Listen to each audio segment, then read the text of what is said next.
Bem-vindos a esta análise. O material que temos hoje, diante de nós, convida-nos a mergulhar numa proposta teológica bastante, eu diria, singular, avançada pela corrente conhecida como teologia de impacto. Esta perspectiva estabelece uma ligação bem direta e bastante física entre dois momentos cruciais da narrativa bíblica: o batismo de Jesus por João, nas águas do Rio Jordão, e, por outro lado, a visão da descida da Jerusalém celestial, tal como descrita no livro do Apocalipse. A questão central que esta ligação levanta e que vamos explorar hoje é esta: poderão estes dois eventos ser interpretados como manifestações literais, físicas e paralelas, ocorrendo ao longo do mesmo eixo vertical um ponto de contacto direto entre a esfera divina e a esfera terrena? Será que partilham, digamos, um mesmo endereço cósmico, como sugere esta linha de pensamento? Eu defenderei que sim. Vou argumentar que o batismo no Jordão e a descida da Cidade Santa são fenómenos concretos, observáveis e intrinsecamente ligados a um eixo geográfico e espiritual específico. Um eixo que a teologia de impacto identifica com o local de Babel, situado, de forma bem controversa, temos de admitir, em Jerusalém. E eu, por meu lado, irei apresentar uma perspectiva distinta. Questionarei o literalismo desta interpretação, argumentando que, se calhar, uma leitura excessivamente física pode obscurecer a riqueza simbólica destes eventos. Levantarei também dúvidas sobre a identificação geográfica proposta para este eixo e sobre a natureza da ligação direta estabelecida entre o batismo e a Nova Jerusalém. Ótimo. Comecemos então por delinear a minha posição, que reflete a abordagem da teologia de impacto. Esta corrente teológica, como disse, caracteriza-se por procurar uma leitura mais concreta, talvez mais geograficamente ancorada, dos eventos bíblicos. Resiste a interpretá-los apenas como símbolos ou metáforas. Neste caso específico, sustenta que o batismo de Jesus no Jordão e a descida da Nova Jerusalém, lá em Apocalipse 21, não são meras imagens espirituais. São ocorrências tangíveis que partilham um mesmo locus, um eixo vertical preciso, onde o céu e a terra se encontram.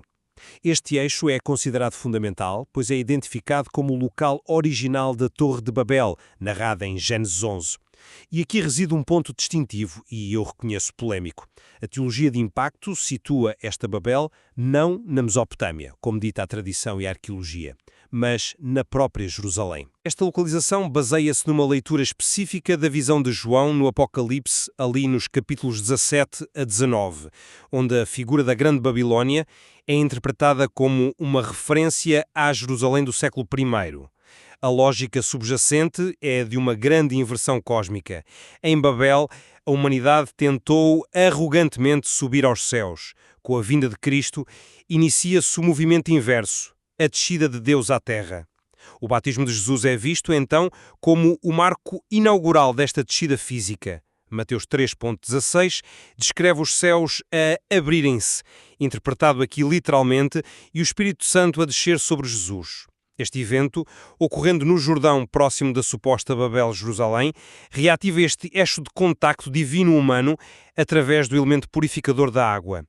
A descida da Jerusalém celestial, que João afirma ter visto em Apocalipse 21.2, é então a consumação gloriosa desta trajetória divina descendente. Não é apenas uma visão simbólica da Igreja ou da presença de Deus, mas uma estrutura real celestial que desce para substituir a antiga Babel-Jerusalém, agora julgada e destruída simbolicamente em Apocalipse 19, completando a inversão do movimento original de Babel e estabelecendo a morada de Deus entre os homens.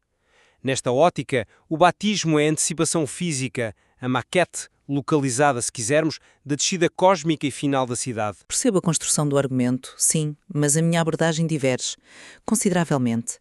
Embora seja imbacável a profunda ligação teológica entre o batismo de Jesus e a visão da Nova Jerusalém, ambos marcam, claro, momentos decisivos da ação redentora de Deus. A interpretação avançada pela teologia de impacto, com o seu forte pendor para o literalismo geográfico e a ideia de manifestações físicas paralelas num eixo específico, levanta, para mim, sérias questões.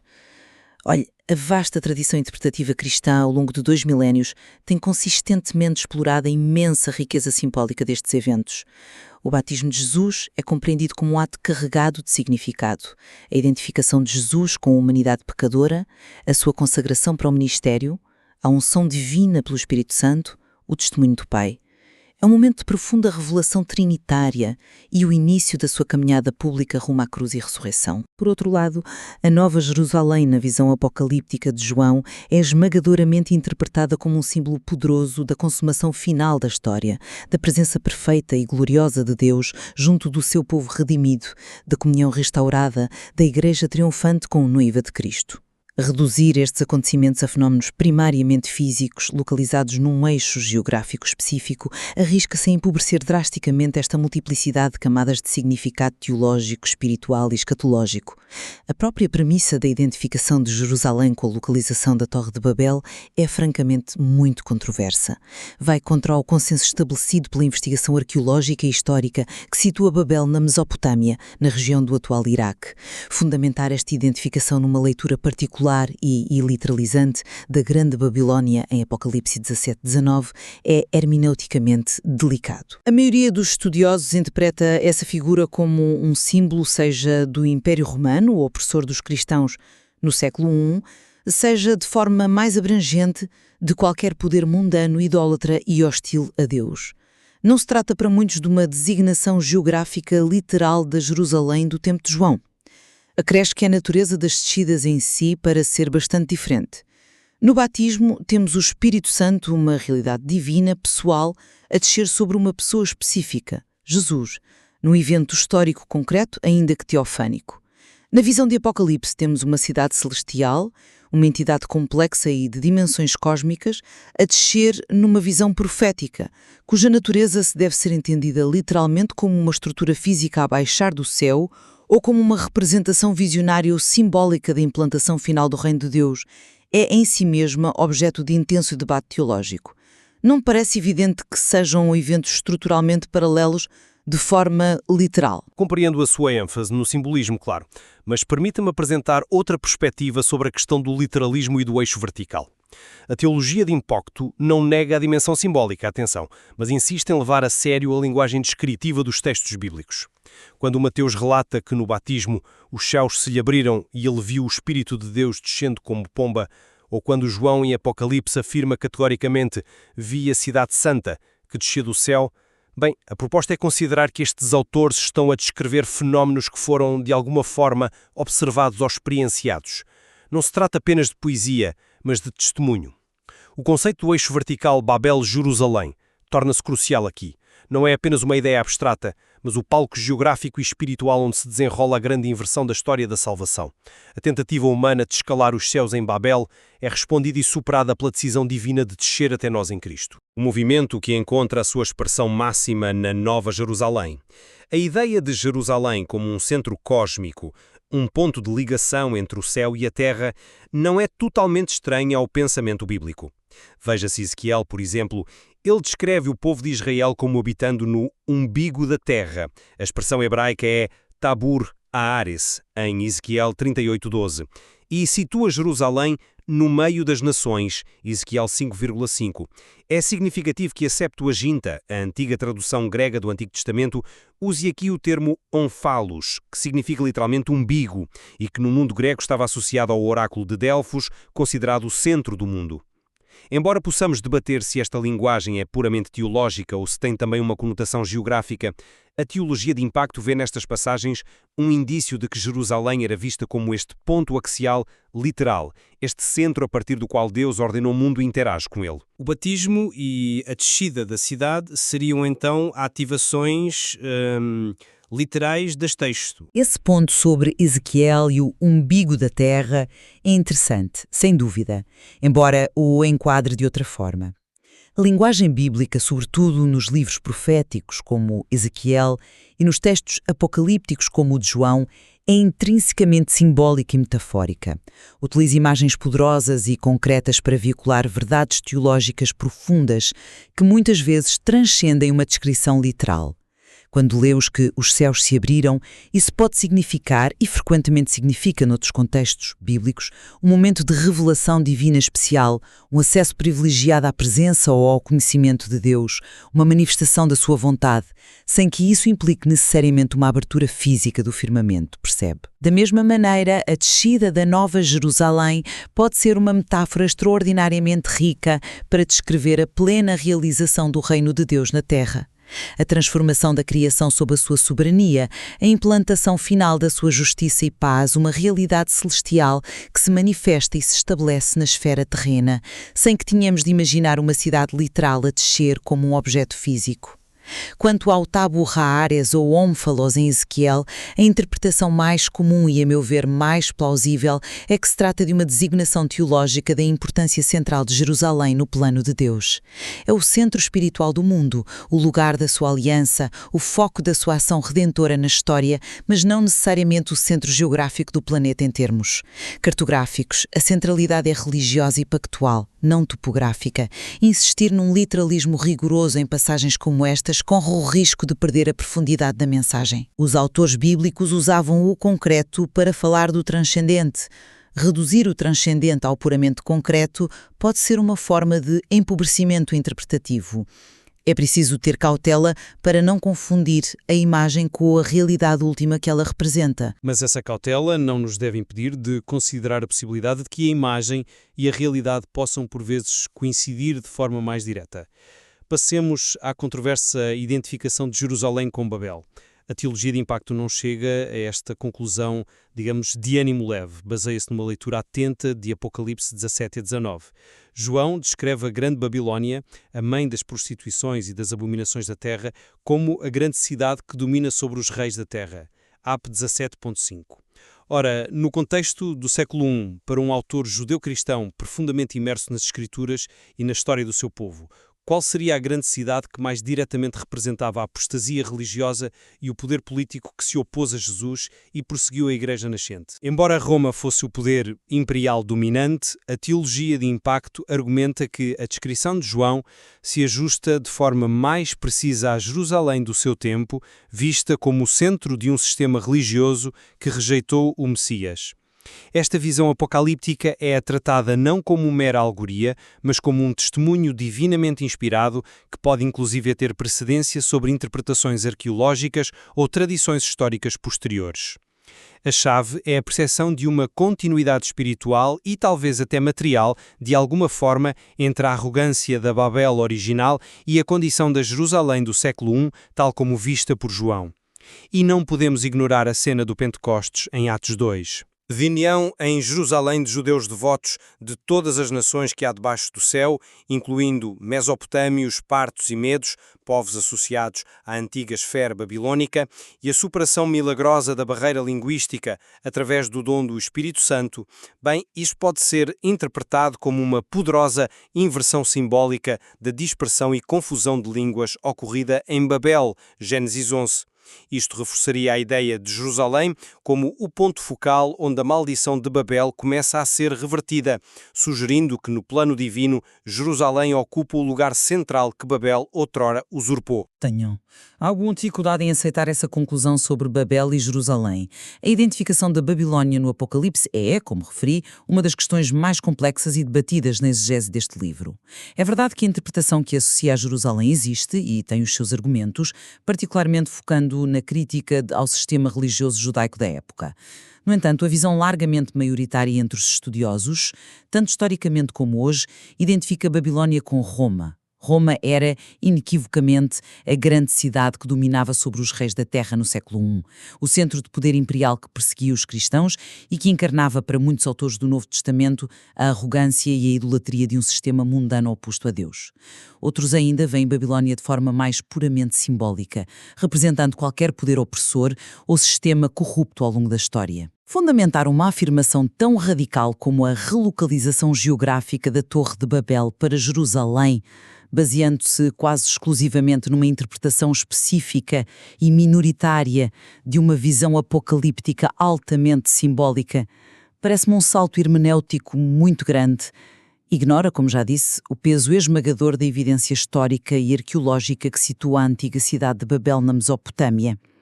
Quanto ao Pentecostes, vejo primariamente como um cumprimento da promessa de Deus de derramar o seu Espírito sobre toda a carne e como o nascimento da Igreja, uma comunidade universal que transcende as barreiras étnicas e linguísticas.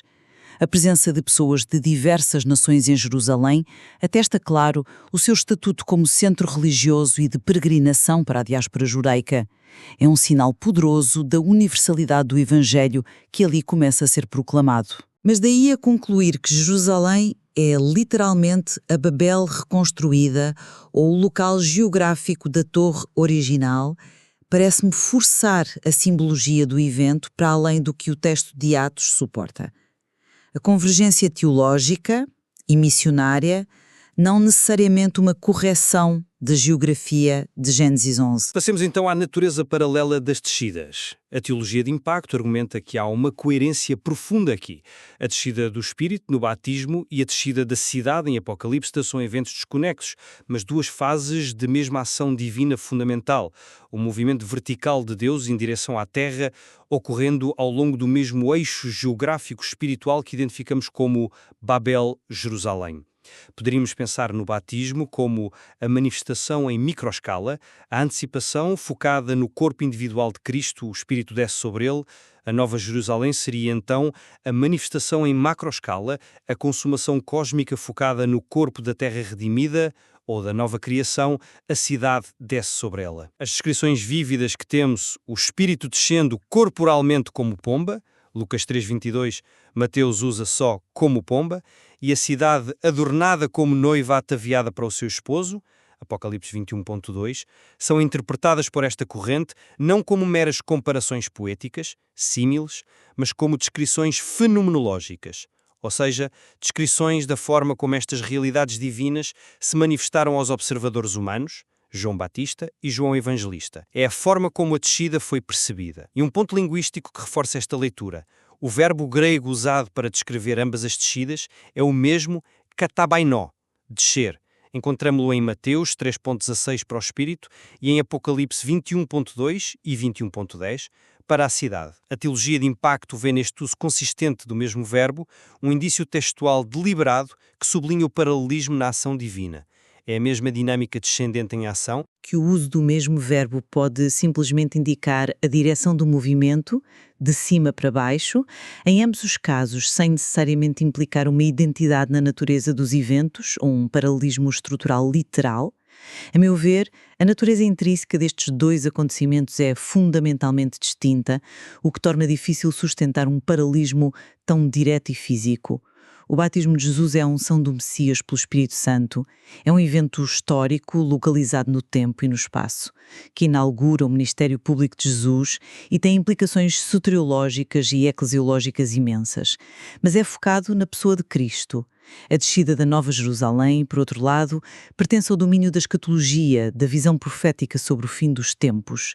Retrata a consumação final da história da salvação, a comunhão perfeita e eterna entre Deus e a humanidade redimida na nova criação. Comparar a descida do Espírito Santo, que é Deus, mas não tem forma física intrínseca, sendo descrito como pomba sobre uma pessoa, com a descida de uma estrutura urbana cósmica e gloriosa numa visão apocalíptica, parece-me ser uma comparação entre categorias muito diferentes. As próprias expressões como pomba e como noiva sugerem fortemente o uso de símiles. O autor usa uma comparação para nos ajudar a entender a natureza, o caráter ou o propósito do que está a acontecer, a pureza e suavidade da vinda do Espírito, a beleza, preparação e relação íntima da cidade com Deus e Cristo. E não necessariamente para descrever a forma física literal da entidade que desce. O Espírito não é uma pomba, a cidade não é literalmente uma mulher vestida de noiva. São imagens que comunicam verdade, mas não necessariamente forma física. Portanto, equiparar os dois eventos como manifestações paralelas e literais no mesmo eixo parece-me, forçar os dados textuais e ignorar as diferenças cruciais de género literário, contexto histórico e natureza dos fenómenos descritos. Mas essa ligação não é forçada se a virmos como intrínseca ao próprio conceito do eixo Babel de Jerusalém e à lógica da inversão. Pensemos nisto. Em Babel, a humanidade tentou construir uma torre para alcançar os céus, resultando na confusão e dispersão. O canal vertical de comunicação foi, por assim dizer, interrompido pela soberba humana e pelo juízo divino. O que acontece no batismo de Jesus? Os céus abrem-se e o Espírito desce. É a reabertura divina desse canal, precisamente no eixo que a teologia de impacto identifica como Babel de Jerusalém. O Rio Jordão, geograficamente na vizinhança de Jerusalém, torna-se o local simbólico e físico onde esta torre invertida, agora de iniciativa divina e em movimento descendente, começa a ser estabelecida. A descida da Nova Jerusalém em Apocalipse 21 é então a conclusão lógica e gloriosa deste processo. Completa a reabertura do eixo, estabelecendo a presença permanente e visível de Deus, o tabernáculo de Deus com os homens, AP 21.3. Não são dois eventos isolados ligados apenas por temas, mas partes de um único processo contínuo, físico e espiritual. O batismo é o início concreto, a quebra da barragem, digamos assim. A descida da cidade é a inundação final da graça e presença divinas. Volto a frisar que a conexão que vejo é de outra ordem. Parece-me ser primariamente teológica e temática, e não geográfica ou estrutural literal no sentido que descreve. Não há dúvida de que ambos os eventos são marcos fundamentais que assinalam uma nova e decisiva fase da intervenção de Deus no mundo. Ambos inauguram uma nova criação. O batismo marca o início da era messiânica, a possibilidade de uma nova vida no Espírito para aqueles que estão em Cristo. A Nova Jerusalém simboliza a consumação dessa nova criação em escala cósmica, a renovação final de todas as coisas. São pontos de viragem na história da salvação, claro. No entanto, não encontro nos textos bíblicos nenhuma passagem que estabeleça explicitamente a ligação que a teologia de impacto propõe, que o batismo de Jesus no Jordão seja um pré-requisito geográfico ou estrutural para a descida da cidade celestial em Apocalipse 21, e que ambos ocorram exatamente no mesmo local físico de uma suposta Torre de Babel em Jerusalém. A ligação temática é poderosa, sim. A água purificadora do batismo antecipa a pureza da cidade santa onde não entra pecado. O Espírito Santo recebido no batismo e depois no Pentecostes é o penhor da plenitude da presença de Deus que caracterizará a cidade. Mas fazer disto uma sequência física, causal ou geográfica localizada num ponto exato do mapa parece-me ir além do que a evidência textual permite afirmar com segurança. A conexão reside no plano divino e no significado teológico, não necessariamente na partilha do mesmo metro quadrado de terra. Em resumo, a perspectiva que defendi, alinhada com a teologia de impacto, oferece uma leitura integrada e talvez surpreendentemente concreta destes dois eventos capitais. Propõe que o batismo de João no Jordão e a descida da Jerusalém Celestial não devem ser vistos como ocorrências separadas ou puramente simbólicas. Pelo contrário, são interpretados como fases literais, observáveis e interligadas do mesmo grande movimento divino de descida ao encontro da humanidade. Este movimento realiza-se ao longo de um eixo vertical específico, um ponto de contacto privilegiado entre o céu e a terra, que esta teologia identifica com o local original de Babel, audaciosamente situado em Jerusalém. Desta forma, a arrogante tentativa humana de ascensão é divinamente invertida e a presença tangível e permanente de Deus na Terra é inaugurada e consumada. Contudo, como procurei demonstrar, esta interpretação, apesar da sua coerência interna, representa um desafio significativo às leituras mais estabelecidas, tanto na tradição cristã como no meio académico, que tendem a valorizar mais as dimensões simbólicas e teológicas. A identificação de Jerusalém com a localização geográfica da Torre de Babel permanece altamente controversa, colidindo com dados históricos e arqueológicos amplamente aceites. Da mesma forma, a ideia de um paralelismo literal e estrutural entre a descida do Espírito Santo sobre uma pessoa num momento histórico e a descida de uma cidade cósmica numa visão apocalíptica levanta sérias questões hermenêuticas, dada a natureza distinta dos eventos e dos géneros literários envolvidos. Ativas e transformadoras do que uma correspondência geográfica e estrutural literal e localizada. Esta análise comparada das diferentes formas de entender a relação entre o batismo e a Nova Jerusalém revela claramente a complexidade e a profundidade do material bíblico que temos em mãos. Força-nos a pensar sobre como lemos estes textos e que tipo de realidade eles descrevem. Sem dúvida. E é precisamente na exploração contínua destas conexões, considerando os seus múltiplos níveis de significado, o literal, o simbólico, o teológico, o histórico, o experiencial, que reside o caminho para uma compreensão mais rica, mais matizada e, em última análise, mais fiel destes momentos fundamentais da fé e da esperança cristãs. O diálogo entre estas perspectivas, mesmo que divergentes, é essencial